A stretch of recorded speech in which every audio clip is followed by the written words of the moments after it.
जय हिंद। आप सभी का स्वागत है आपके अपने चैनल लक्ष्य तक पर। रीड 2025 के अंतिम क्षणों की क्लासेज आपके लिए हमारे चैनल पर प्रोवाइड की जा रही है। अंतिम क्षण इसलिए क्योंकि अब आपके पास मात्र 10 से 11 दिन बचे हैं और आपका पेपर हो जाएगा। तो पढ़ते रहिए, एकदम जोर लगा के पढ़िए, प्रैक्टिस सेट करते रहिए और अपने आप जो खुद नोट्स आप बनाए उसको भी पढ़ते रहिए, क्योंकि अंतिम समय में वो सब बहुत काम आने वाले हैं। बुकों को ज़्यादा से ज़्यादा पढ़िए, ठीक है। और नई बुक तो कदापि मत लीजिएगा, जो पुरानी बुक पढ़े हैं वही पढ़िएगा। चलिए, आज की सीडीपी महामाराथन की क्लास में एक बार फिर से आप सभी का स्वागत करते हैं। हमारी इस क्लास की एक खासियत है, जो पूर्ण रूप से आपके सिलेबस पर आधारित प्रश्न बनते हैं वही हम आपको प्रोवाइड करते हैं रोजाना सुबह 10 बजे में, ठीक है। तो चलिए क्लास को स्टार्ट करते हैं। निवेदन करेंगे कि पूरा क्लास आप लोग जरूर देखिएगा। हमारी क्लासेस बहुत बड़ी नहीं होती, हम आपको डेली कम समय में अधिक से अधिक प्रश्नों की प्रैक्टिस सेट कराकर निकल जाते हैं, क्योंकि हमें पता है आपके पास समय मात्र 10 से 11 दिन का है। वह समय आपके लिए बहुत ही महत्वपूर्ण है। 10-11 दिन इसलिए कह रहे हैं क्योंकि कुछ 1-2 दिन इधर उधर में छूट ही जाता है। चलिए आज के प्रश्नों को देख लीजिए एक बार। आज हमने इस क्लास में 2 प्रश्न पेडागोजी को शामिल किया है, बाकी सारे के सारे प्रश्न फैक्ट वाले होंगे। तो चलिए प्रश्नों की श्रृंखला एक बार देख लीजिए। कह रहा है कि विद्यार्थियों में अभिप्रेरणा विकसित करने के लिए एक शिक्षक को क्या करना चाहिए। अगला प्रश्न होगा हमारा, सीखने के वे कौन से कारक हैं जो सीखने को प्रभावित करते हैं। अगला होगा हमारा प्रश्न, देखिए, छात्रों को प्रेरित करने की सही विधि है। नेक्स्ट प्रश्न होगा, बालक की क्रियाओं को नियमित करने तथा रुचि उत्पन्न करने के लिए कौन सा कारक उत्तरदायी है। तो चलिए इस प्रकार के आज के महत्वपूर्ण प्रश्नों की श्रृंखला आपके समक्ष हम रख रहे हैं। तो निवेदन बस इतना करेंगे कि पूरी क्लास आप लोग जरूर देखिएगा, क्योंकि हो सकता है इससे प्रश्न सेम टू सेम आपके पेपर में भी छप जाए, ठीक है। अब तक आपने हमारे पिछले क्लासेज को नहीं देखा तो एक बार प्लेलिस्ट में जाइए, वहाँ पर बहुत सारे टॉपिकों पर क्लास उपलब्ध कराई गई है। उन सारी की सारी क्लासेज को एक बार देख लीजिएगा। चलिए आज का हमारा पहला प्रश्न देखते हैं क्या है, ठीक। देखते हैं कि पहला प्रश्न क्या कह रहा है। प्रश्न कह रहा है, विद्यार्थियों में अभिप्रेरणा विकसित करने के लिए एक शिक्षक को क्या करना चाहिए। अभिप्रेरणा पता है, मोटिवेशन जिसे आप इंग्लिश में कहते हैं। तो ऑप्शन देखिए, ऑप्शन में कह रहा है कि गला काट प्रतियोगिता को प्रोत्साहित करना। बी ऑप्शन, विद्यार्थियों के सम्मुख एक अप्राप्य लक्ष्य रखना। सी ऑप्शन, नई तकनीक एवं नई विधियों का प्रयोग करना। और डी ऑप्शन, उनके आकांक्षा स्तर को घटाना। तो चलिए बताइए उत्तर क्या होगा। क्या उनके आकांक्षा स्तर को घटा देंगे तो क्या उनका मोटिवेशन बढ़ जाएगा? तो बिल्कुल नहीं, हमारा डी ऑप्शन पहले ही कट जाएगा। अब बताइए ए और बी और सी में उत्तर कौन सा होने वाला है। चलिए जल्दी से कमेंट कर दीजिए। तो और ए ऑप्शन में क्या कह रहा है, गला काट प्रतियोगिता को प्रोत्साहित करना। क्या सिर्फ गला काट प्रतियोगिता ही उद्देश्य होता है मोटिवेशन के लिए? बिल्कुल नहीं, यह भी हमारा गलत हो जाएगा। अब बचा बी और सी, उत्तर बताइए। चलिए बी ऑप्शन में क्या कह रहा है, देखिए, विद्यार्थियों के सम्मुख एक अप्राप्य लक्ष्य रखना। जब आपको पता ही नहीं रहेगा तो आप उस दिशा में कैसे बालकों को मोटिवेट करेंगे। सोचिए, जब बालक को कोई लक्ष्य दिखाई ही नहीं देगा तो बालक किस प्रकार से मोटिवेट होगा, आप खुद समझिए। तो इस प्रकार से हमारा बी ऑप्शन भी कट जाएगा। अब बात करते हैं, हमारा आंसर जो निकलेगा सी आंसर सही हो जाएगा। नई तकनीक एवं नई विधियों का प्रयोग करना, यही हमारा जो है विद्यार्थियों के अंदर अभिप्रेरणा को विकसित करने का मेन लक्ष्य होना चाहिए। चले आगे बढ़ते हैं। अगला प्रश्न होगा हमारा, शिक्षक के वे कौन से कारक हैं, ठीक, बहुत ही इंपॉर्टेंट है। सीखने के, माफी चाहेंगे, सीखने के वे कौन से कारक हैं जो सीखने को प्रभावित करते हैं। ए ऑप्शन, शिक्षार्थी का शारीरिक व मानसिक स्वास्थ्य। बी ऑप्शन, प्रेरणा और उपलब्धि का अभिप्रेरणा स्तर। और सी ऑप्शन, उत्सुकता और इच्छा शक्ति। और डी ऑप्शन, उपरोक्त सभी। बताइए सीखने के वे कौन से कारक हैं जो सीखने को प्रभावित करते हैं, यही आपसे पूछा जा रहा है।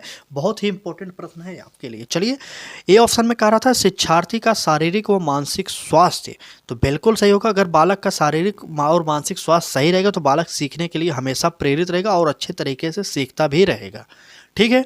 और बी ऑप्शन में कह रहा है कि प्रेरणा और उपलब्धि का अभिप्रेरणा स्तर, ठीक, तो यह भी हो जाएगा हमारा सही। और बात करते हैं सी ऑप्शन में, उत्सुकता और इच्छा शक्ति, बिल्कुल सही होता है। बालक के अंदर उत्सुकता रहनी चाहिए और सीखने की इच्छा भी रहनी चाहिए, ठीक है, तभी बालक आसानी से सीखता है।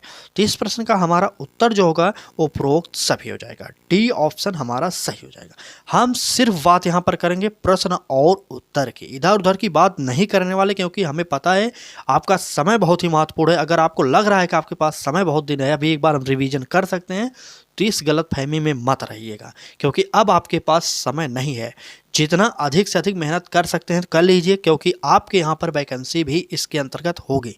पता है रीट 2025 में या अगर जो लोग पास हो रहे हैं उनके लिए तो बहुत ही गोल्डन चांस होगा, और जो लोग इस बार 1-2 नंबरों से फंस जाते हैं तो समझ लीजिए बहुत पछताना पड़ेगा।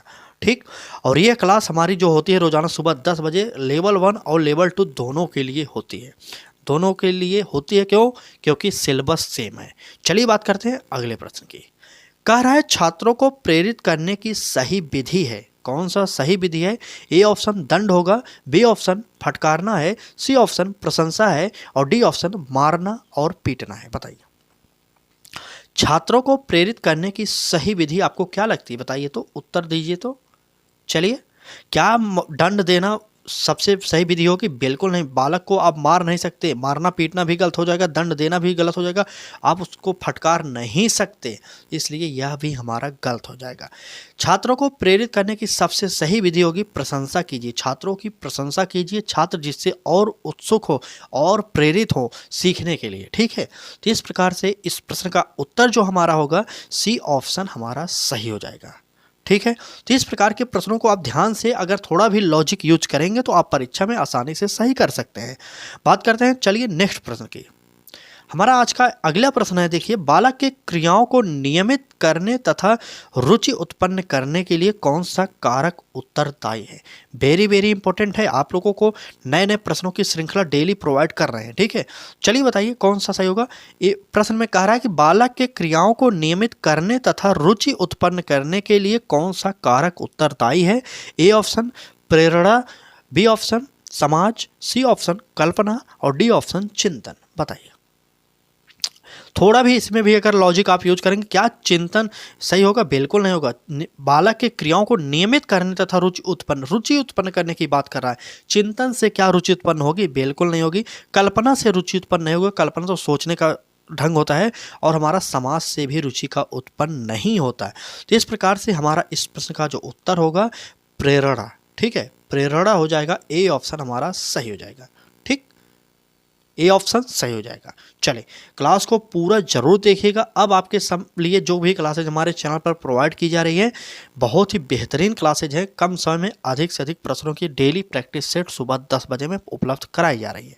ठीक है, अगर इस प्रकार की क्लासेज आप चाहते हैं तो हमारे साथ जुड़ सकते हैं। करना कुछ नहीं है, सिर्फ आपको चैनल को सब्सक्राइब करके बेल आइकन को ऑन करना है। इससे आपका ना तो पैसा लगता है ना कुछ लगता है। ठीक है, तो चलिए बात करते हैं अगले प्रश्न की। हम आपको कठिन सरल सारे प्रश्नों का मिक्स जो प्रैक्टिस सेट है वो ही प्रोवाइड करते हैं रोजाना सुबह मैराथन के जरिए। आज का हमारा अगला प्रश्न क्या है, देखिए कह रहा है कि पावलोव ने अपने क्लासिकल अनुबंध में निम्नलिखित में से किस पर प्रयोग किया? यहाँ पर एक प्रश्न तो ये हो गया, इसमें से भी एक प्रश्न और होता है कि पावलोव ने कौन सा सिद्धांत दिया था, तो उसमें से हमारा प्रश्न निकल जाएगा क्लासिकल अनुबंधन का सिद्धांत पावलोव ने दिया था। आपसे परीक्षा में पूछा जा सकता है कि क्लासिकल अनुबंधन सिद्धांत के जनक कौन है, तो वो है पावलोव महोदय। ठीक है, चलिए अब बात करते हैं अपने प्रश्न की। कह रहा था कि पावलोव ने अपने क्लासिकल अनुबंध में निम्नलिखित में से किस पर प्रयोग किया था? बताइए, ए ऑप्शन कुत्ते पर, बी ऑप्शन बंदर पर, सी ऑप्शन बिल्ली पर, और डी ऑप्शन चूहे पर। बताइए जल्दी से बता दीजिए तो उत्तर कौन सा हमारा सही होने वाला है? बताइए। बिल्कुल सही, कुत्ते पर पावलोव ने प्रयोग किया था। इस प्रश्न का हमारा उत्तर ए ऑप्शन सही हो जाएगा। और बिल्ली पर बात करते हैं तो बिल्ली पर थॉर्नडाइक महोदय ने किया था। ठीक है, आप नोट कर लीजिएगा, थॉर्नडाइक महोदय ने बिल्ली पर प्रयोग किया था। चूहे पर किसने प्रयोग किया था? तो चूहे पर स्किनर ने प्रयोग किया था। ठीक, चूहे पर किसने किया था? तो स्किनर महोदय ने किया था। चले, आप लोग नोट कर लीजिएगा। आगे बढ़ते हैं, अगले प्रश्न पर चलते हैं। अगला प्रश्न हमारा होगा, देखिए यहाँ पर भी इस प्रश्न में दो प्रश्न बन रहे हैं। उसी प्रकार से जैसे मैंने ऊपर बताया था उसी प्रकार से इसमें भी एक प्रश्न दिया गया और एक प्रश्न बन जाएगा प्रश्न में से ही। देखिए प्रश्न में कह रहा है क्रिया प्रसूत अधिगम निम्नलिखित में से किसके नाम से जाना जाता है? आप बताइए, स्किनर, थॉर्नडाइक, पावलोव, पियाजे। चलिए बताइए। हमने आपसे पहले भी कहा था कि प्रश्न को ध्यान से पढ़ेगा, आप आसानी से उत्तर दे सकते हैं, कुछ बड़ी बात नहीं है इसमें। ठीक है, तो चलिए बताइए उत्तर कौन सा सही होने वाला है। देखते हैं कितने लोग उत्तर सही देते हैं। बिल्कुल सही। तो क्रिया प्रसूत अनुबंधन का सिद्धांत अगर आपसे पूछा जाता है किसने दिया था, तो वह हो जाएंगे स्किनर महोदय। देखिए यहाँ पर स्किनर महोदय। क्रिया प्रसूत अधिगम जाना जाता है तो वह है स्किनर महोदय के नाम से। थार्नडाइक ने किस पर प्रयोग किया था, तो मैंने आपसे ऊपर बताया कि बिल्ली पर किए थे। ठीक, थार्नडाइक ने बिल्ली पर किया था और इनके सिद्धांत को कहा जाता है प्रयास एवं त्रुटि का सिद्धांत। ठीक है, प्रयास एवं त्रुटि का सिद्धांत आप लोग नोट करिएगा।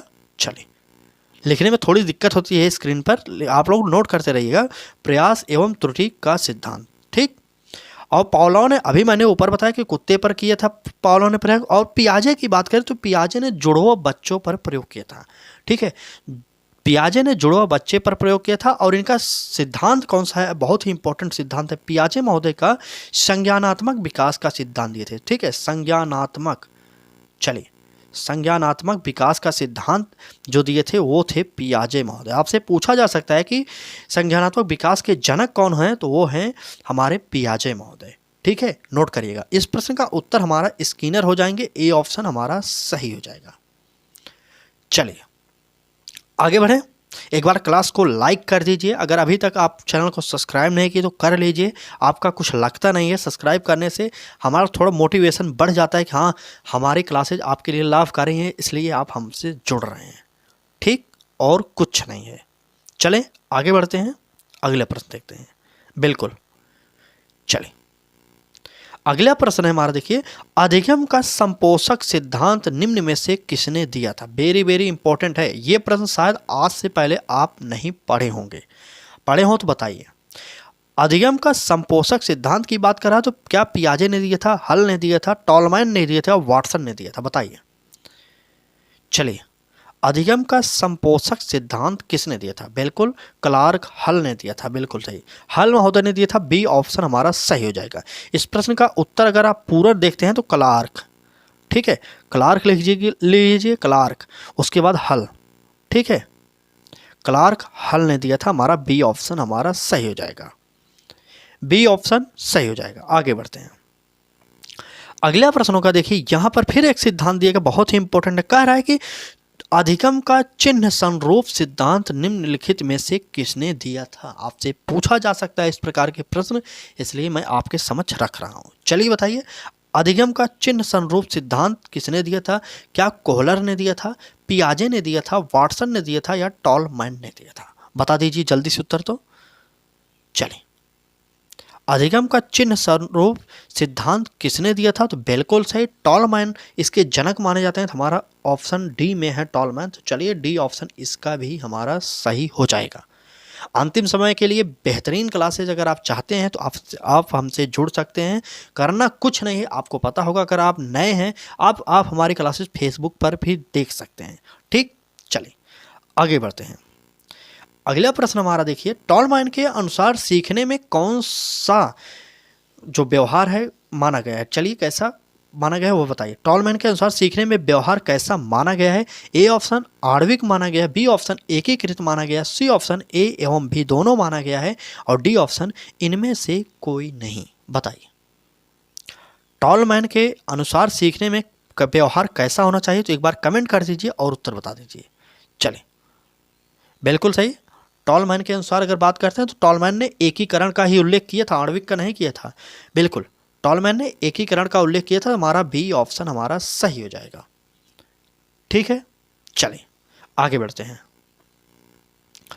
आपको किसी भी टॉपिक में दिक्कत हो रही है, कोई टॉपिक अंतिम समय में फिर से प्रैक्टिस सेट के माध्यम से हल करना चाहते हैं, तो आप हमारे इस वीडियो के कमेंट बॉक्स में ज़रूर कमेंट करिएगा, हम आपके लिए क्लासेज परीक्षा से पहले प्रोवाइड कर देंगे। ठीक है, आपकी परीक्षा जो है 27 और 28 फरवरी को होने वाली दो दिनों में होगी यह परीक्षा, लेकिन हमारी क्लासेज आपके लिए परीक्षा तक होती रहेंगी। बने रहिएगा, डेली सुबह 10 बजे में हमारी क्लासेज आपके लिए प्रोवाइड कर दी जाती है।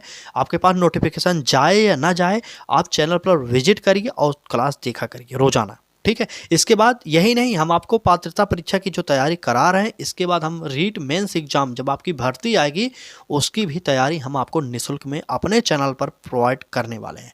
तो बने रहिएगा अंतिम समय तक, जब तक आपकी नौकरी न लग जाए। और नौकरी लग जाए उसके बाद हमारे चैनल को आप अनसब्सक्राइब कर दीजिएगा, ठीक है। तब तक आप हमारे चैनल को सब्सक्राइब करके रखिएगा, क्योंकि आपके लिए कुछ फ्री में मिल रहा है तो उसको आप लेना सीखिए, ठीक। चलें अब बात करते हैं प्रश्न की। प्रश्न में कह रहा है सीखने का अंतर्दृष्टि सिद्धांत निम्न में से किसने दिया था? क्या संरचनावादियों ने दिया था, व्यवहारवादियों ने दिया था, गेस्टाल्टवादियों ने दिया था, या इनमें से कोई नहीं? बताइए। सीखने का अंतर्दृष्टि सिद्धांत निम्न में से किसने दिया? तो बिल्कुल सही, हमारा गेस्टाल्टवादियों ने दिया था। सी ऑप्शन हमारा सही हो जाएगा, ठीक है। सी ऑप्शन हमारा सही हो जाएगा। गेस्टाल्टवादियों ने सीखने का अंतर्दृष्टि सिद्धांत दिया था। खासकर इसके जनक को माने जाते हैं तो वो होते हैं कोहलर, ठीक है। अंतर्दृष्टि जनक माने जाते हैं कोहलर। वैसे तो ज़्यादातर आपको प्रश्नों में मिलेगा कि गेस्टाल्टवाद जनक माना जाता है, ठीक है। चले, और क्षेत्रवाद का सिद्धांत अगर आपसे पूछता है, ठीक, चले, क्षेत्रवाद का सिद्धांत पूछता है तो देखते हैं क्या प्रश्न में लिया गया है। चलिए बताइए। बिल्कुल सही लिया गया है यहाँ पर। गेस्टाल्टवाद के जनक कहे जाते हैं जो, वो मैंने आपसे बता दिया, कोहलर को माना जाता है, लेकिन यही गेस्टाल्टवादी ही जो है वही दिए हैं क्षेत्रवाद का सिद्धांत। अब बताइए, प्रश्न पढ़िए पहले। कह रहा है कि सीखने का क्षेत्र सिद्धांत निम्नलिखित में से किस मनोवैज्ञानिक ने दिया था? A option Kurt Lewin, B option Kohler, C option पियाजे, और डी ऑप्शन हल। बताइए। चलिए जल्दी से कमेंट करते रहिए, क्योंकि अब कुछ ही प्रश्न बचे हैं। पूरी क्लास को जरूर देख लीजिएगा आप लोग, ठीक। चलिए बताइए। सीखने का क्षेत्र सिद्धांत बिल्कुल सही, कर्ट लेविन हमारे हो जाएंगे। ए ऑप्शन हमारा सही हो जाएगा। ये भी गेस्टाल्टवादी मनोवैज्ञानिक हैं, आप इनका नाम भी जानते रहिएगा। आगे बढ़ते हैं, अगला प्रश्न देखिए। अगला प्रश्न हमारा है सूझ द्वारा सीखने के सिद्धांत का प्रतिपादन किसने किया था? सूझ द्वारा कह रहा है। ए ऑप्शन थार्नडाइक हो जाएंगे, कोहलर हो जाएंगे, पियाजे हो जाएंगे, वुडवर्थ हो जाएंगे। थार्नडाइक ने प्रयास एवं त्रुटि का सिद्धांत दिया था। ये बहुत इंपॉर्टेंट है, प्रयास एवं त्रुटि, ठीक है। प्रयास एवं त्रुटि का सिद्धांत जो दिए थे आप लोग नोट करिए। चलिए, प्रयास एवं त्रुटि, ठीक। बताइए तो सूझ द्वारा सीखने के सिद्धांत का प्रतिपादन किसने किया था? तो उत्तर बिल्कुल सही, कोहलर हो जाएंगे हमारा, कोहलर, ठीक है। बी ऑप्शन हमारा सही हो जाएगा। चलिए आगे बढ़ते हैं। अगला प्रश्न है हमारा, सेकंड लास्ट प्रश्न है हमारा। इसके बाद एक दो प्रश्न और है, वैसे तो सेकंड लास्ट ही होगा। देखते हैं प्रश्न में कह रहा है कि पियाजे मुख्य रूप से किसके अध्ययन के लिए जाने जाते हैं? मैंने आपसे पहले भी बताया था, आप बताइए। भाषा विकास के जनक अगर आपसे पूछता है तो चौमस्की हो जाएंगे, ठीक है। चौमस्की, आप लोग नोट करिएगा, चौमस्की, ठीक है। भाषा विकास के जनक चौमस्की कहे जाते हैं। संज्ञानात्मक विकास के जनक पियाजे कहे जाते हैं, ठीक है। और बताइए यौन विकास के जनक कौन कहे जाते हैं? कमेंट करिए, यौन विकास के जनक कौन कहे जाते हैं? इस प्रश्न का उत्तर हमारा होगा सी ऑप्शन सही, क्योंकि संज्ञानात्मक विकास के जनक ही कहे जाते हैं पियाजे महोदय। भाषा विकास में याद करिएगा चौमस्की थे। अगला प्रश्न देखिए, आज का हमारा आखिरी प्रश्न होगा, क्रिया प्रसूत अनुकूलन सिद्धांत का प्रतिपादन किसने किया था? बताइए। क्या पावलोव ने किया था, स्किनर ने, कोहलर ने, पियाजे ने? बताइए। अभी मैंने बताया कि पियाजे ने संज्ञानात्मक विकास का सिद्धांत दिया था, ठीक है। संज्ञानात्मक, ठीक है। संज्ञानात्मक विकास का सिद्धांत जीन पियाजे ने दिया था। पावलोव ने कौन सा दिया था? अभी मैंने बताया। तो इस प्रश्न का उत्तर क्रिया प्रसूत अनुबंधन का सिद्धांत दो था, वह था स्किनर का।